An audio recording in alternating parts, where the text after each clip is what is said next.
اس سے میری جان جاتی تھی۔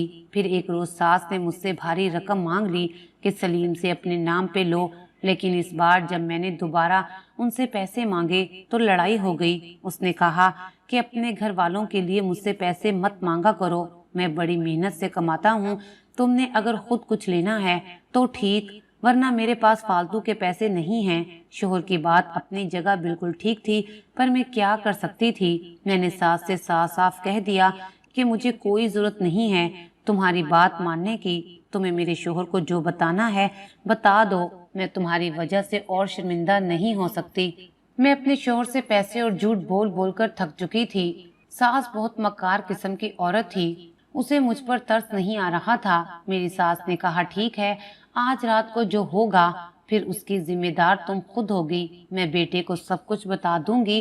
میں بہت زیادہ پریشان ہو گئی تھی۔ شام کو شوہر ابھی تک گھر نہیں آیا تھا اور میری ساس ہمارے کمرے کی طرف آ رہی تھی۔ میں نے جلدی جلدی اپنے شوہر کے کپڑے پہن لیے اور کرسی پر منہ پھیر کر بیٹھ گئی۔ اس نے آ کر کہا کہ بیٹا، آپ کو آج میں کچھ بتانا چاہتی ہوں۔ آپ کو پتا ہے آپ کی بیوی کا شادی سے پہلے بھی چکر تھا اور یہ ابھی بھی بیٹھ کر اس کو یاد کرتی ہے اور اس کی یاد میں آہیں بھرتی ہے۔ مجھے سب کچھ پتا چل گیا تھا، میری جگہ پر میرا شوہر بیٹھا ہوتا تو اس کو یہ سب کچھ پتا چل جاتا۔ میں پوری طرح ڈری ہوئی تھی۔ میری ساس بات کر کے وہیں کھڑی رہی، مجھے لگا وہ بات کر کے چلی جائے گی، لیکن وہ نہیں گئی۔ تھوڑی دیر کے بعد کسی کے گرنے کی آواز آئی تو میں نے پلٹ کر دیکھا، میرا شوہر زمین پر گر کر تڑپ رہا تھا، جو شاید کام سے واپس آ گیا تھا۔ مجھے مردوں کے حلیے میں دیکھ کر میری ساس حیران رہ گئی۔ میں نے جلدی سے ساس کو دھکا دیا اور شوہر کے پاس آ کر ان کو ہوا دینے لگی، مگر وہ میری بات سن ہی نہیں رہے تھے۔ شاید وہ اپنی ماں کی بات سن چکے تھے اور برداشت نہیں کر پائے کہ ان کی بیوی کسی اور کے ساتھ۔ ساس وہیں کھڑی رہی، اس نے آگے بڑھ کر بیٹے کو نہیں دیکھا کہ وہ زندہ ہے یا مر گیا ہے۔ میں نے جلدی سے ایمبولنس کو فون کیا اور ساتھ ہی اپنے بھائی کو کال کر دی۔ کچھ دیر بعد میں اپنے شوہر کو لے کر ہسپتال آ چکی تھی۔ میرے شوہر کو ہارٹ اٹیک ہوا تھا اور اس وقت سیریس حالت میں تھے۔ میں اللہ تعالیٰ سے رو رو کر دعائیں مانگ رہی تھی کہ میرے شوہر کو کچھ نہ ہو، ورنہ میں کہاں جاؤں گی؟ میرے مالک مجھ پر رحم کر، مگر شاید میری دعا قبول نہیں ہوئی تھی اور سلیم مجھے چھوڑ کر چلے گئے تھے۔ شوہر کی وفات کو 1 ماہ گزر چکا تھا۔ میری سسر جو ہر وقت اپنے کام میں مصروف رہتے تھے، اب ہر وقت وہ میری دیکھ بھال میں لگے رہتے تھے، مجھے روتا دیکھ کر تسلی دیتے تھے۔ دن میں 2 بار بازار سے میرے لیے کچھ کھانے کو لے آتے تھے اور ساس سے چھپ کر مجھے دیتے۔ میرا دکھ بہت بڑا تھا، وہ میرا دکھ کم کرنے کی کوشش کرتے تھے۔ پھر ایک دن سسر میرے لیے فروٹ لے کر آئے تو ساس نے انہیں دیکھ لیا کہ وہ چوری چھپ کر مجھے تنہائی میں وہ فروٹ دے رہے تھے۔ بس پھر تو ساس نے ایک ہنگامہ کھڑا کر دیا اور مجھ پر گندے گندے الزام لگا دیے۔ میرے سسر اپنے کمرے میں چلے گئے، جبکہ میری ساس مجھے کھینچ کر وہیں لے گئی اور کہا کہ تم دونوں کا افیئر چل رہا ہے، کب سے دونوں یوں چھپ چھپ کر ملتے ہو؟ میرے سسر انتہائی شریف آدمی تھے، میں نے کبھی ان میں ایسی بات نہیں دیکھی تھی۔ وہ مجھے اپنی بیٹی سمجھتے تھے۔ میری آنکھوں میں آنسو آ گئے تھے اور سسر کی آنکھیں بھی نم ہو گئی تھی، اور کچھ جواب دیے بغیر ہی وہ اٹھ کر گھر سے باہر چلے گئے اور پھر کبھی لوٹ کر نہیں آئے۔ سسر کو گئے 4 دن گزر گئے تھے اور میری ساس کو ان کی کوئی فکر نہیں تھی۔ میری ساس مجھے زہر لگتی تھی، میرا دل کرتا تھا کہ ساس کی شکل تک نہ دیکھوں، جس کی وجہ سے آج میں بیوہ ہوئی تھی۔ اس عورت کو کسی کی پرواہ نہیں تھی۔ میری بھابھی اپنے بھائی کو یاد کر کے بہت روتی تھی اور ہر وقت اپنی ماں کو کوستی رہتی تھی۔ عدت پوری ہوتے ہی ساس میرے سر پر کسی عذاب کی طرح نازل ہو گئی، کہنے لگیں کہ تو اس گھر میں رہ سکتی ہے، میں جانتی ہوں تو سلیم کی بیوہ ہے، مگر یہ بات یاد رکھنا کہ اب تم بہو نہیں بلکہ نوکرانی ہو، جیسا میں کہوں گی تجھے ویسا ہی کرنا ہوگا۔ اگر میری کوئی بات نہ مانی تو اسی دن میں تجھے اس گھر سے چلتا کروں گی۔ اب میں کیا لڑتی، اپنا معاملہ میں اللہ کے سپرد کر چکی تھی۔ ساس ہر روز اپنے بھائی کو میرے کمرے میں بھیج دیتی، میں بہت تنگ تھی۔ ساس کا بھائی مجھ سے نازیبا حرکات کرنے کی کوشش کرتا، میں کیسے بھی کر کے اسے روک دیتی تھی۔ میں خود پہ بیتے ظلم کا اپنی ساس سے بدلہ لینا چاہتی تھی کہ انہوں نے کس طرح 2 زندگیاں خراب کی ہیں۔ یہی سوچ کر میں نے ساس کے بھائی کو اپنے ساتھ ملایا اور اسے کہا کہ وہ مجھ سے شادی کر لے۔ وہ یہ سن کر خوش ہو گیا۔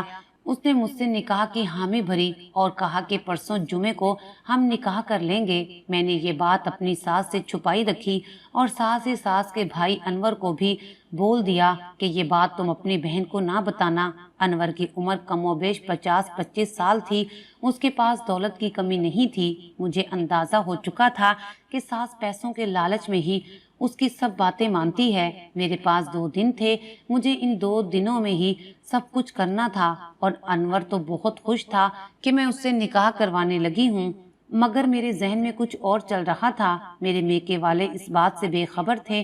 میرے شوہر سلیم کی وفات پہ وہ صرف چند گھنٹوں کے لیے ہی آئے تھے، اس کے بعد کسی نے مڑ کر بھی نہیں دیکھا تھا۔ میں بھی اب بے حس ہو چکی تھی۔ نکاح سے 1 رات پہلے میں ساس کے کمرے میں کچھ کہنے آئی، مگر ساس کسی سے فون پہ بات کر رہی تھی۔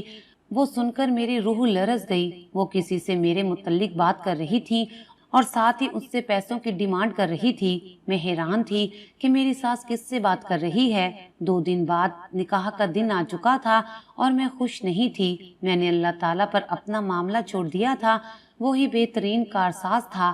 انور اپنی بہن سے یہ بات نہیں چھپا سکتا تھا۔ وہ میرے کمرے میں آ کر کہنے لگا کہ تم سلیم کی بیوہ ہو، اب تم میری بیوی بننے جا رہی ہو، مگر میں زندگی کا اتنا بڑا فیصلہ بہن کو بتائے بغیر نہیں لے سکتا۔ میں یہ بات اس کو بتانے جا رہا ہوں، اور وہ یہ کہہ کر وہاں سے چلا گیا۔ میں بھی اس کے پیچھے پیچھے تھی۔ ساس آج بھی کسی سے فون پہ مسلسل بحث کر رہی تھی اور اسے گھر بلا رہی تھی۔ انور کو دیکھ کر اس نے فون سائڈ پر کر دیا۔ پھر جو ہی انور نے مجھ سے شادی والی بات کی تو میری ساس بری طرح گھبرا گئی۔ وہ بس اتنا ہی بول پائی کہ نہیں، ایسا نہیں ہو سکتا انور، تم یہ شادی نہیں کر سکتے۔ فون پہ جو کوئی بھی تھا مسلسل ہیلو کر رہا تھا اور ساتھ ہی ساس کو برا بھلا بول رہا تھا۔ انور اپنی بہن کو منا رہا تھا۔ اتنی دیر میں کسی نے دروازہ پیٹنا شروع کر دیا۔ میں دروازہ کھولنے کے لیے جب گئی تو سامنے کھڑے شخص کو دیکھ کر میری جان نکل گئی۔ ماضی میرے سامنے آ کھڑا ہوا تھا۔ سامنے کھڑا شخص کوئی اور نہیں بلکہ ظہیر تھا، مگر وہ یہاں کیسے؟ اس کا میری ساس سے رابطہ کیسے ہوا تھا؟ کسی نے سچ کہا ہے کہ ماضی کہیں نہ کہیں آپ کے سامنے دیوار کی مانند کھڑا ہو جاتا ہے، اور آج میرے ساتھ بھی یہی ہوا تھا۔ تب تک انور اور میری ساس بھی وہاں آ چکے تھے۔ ساس تو ظہیر کو دیکھ کر ڈر گئی تھی اور مجھے کچھ سمجھ نہیں آ رہا تھا۔ میں نے ظہیر سے کہا کہ یہ سب کیا ہے اور آپ یہاں کیسے، جبکہ میرا 1 سال پہلے ہی آپ سے رابطہ ختم ہو چکا تھا۔ اس نے کہا کہ میں تم سے محبت کرتا تھا اور کرتا ہوں۔ تمہارے چھوڑنے کے بعد بھی میں تمہاری راہ دیکھتا رہا ہوں۔ مجھے صبر آ چکا تھا۔ جب مجھے پتا چلا کہ تم کسی کی بیوی بن گئی ہو، تب میں نے ساری عمر شادی نہ کرنے کا فیصلہ کر لیا تھا، اور ایک دن مجھے تمہاری ساس کا فون آیا اور اس نے مجھے تمہارے نام سے بلیک میل کرنا شروع کیا اور مجھ سے پیسے بٹورتی رہی کہ میری وجہ سے تمہارا گھر خراب نہ ہو۔ دن بدن اس کی ڈیمانڈ بڑھتی جا رہی تھی، مگر یہ عورت باز نہ آئی۔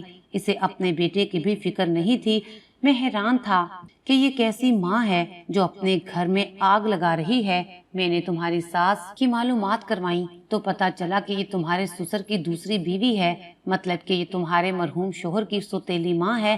اس میں سے تمہارے سسر کا ایک ہی بیٹا تھا جو کہ باہر کے ملک میں رہتا ہے، اور اس نے بھی اپنی ماں کی حرکتوں کی وجہ سے پلٹ کر اسے کبھی نہیں دیکھا۔ جو عورت اتنی اندھی ہو چکی ہو، جسے رشتوں کا پاس نہ رہے، اس کے لیے کیا سکا اور کیا ستیلا۔ میری ساس کیسے ہر ایک کو بلیک میل کرتی رہتی تھی۔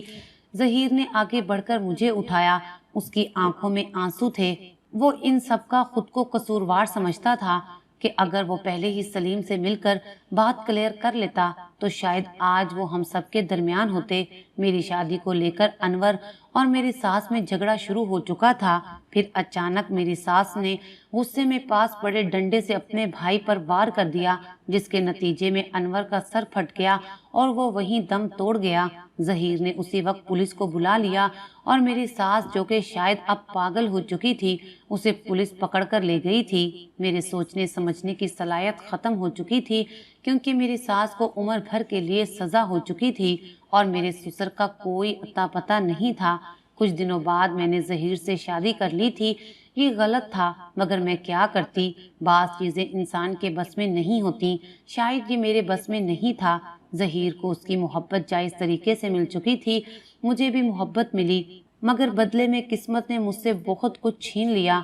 شادی کے بعد میں نے ظہیر کے ساتھ مل کر اپنے سسر کو ڈھونڈنے کی کوشش کی تھی اور وہ ہمیں مل گئے تھے۔ وہ دوسرے شہر میں اپنے بھائی کے گھر میں رہ رہے تھے۔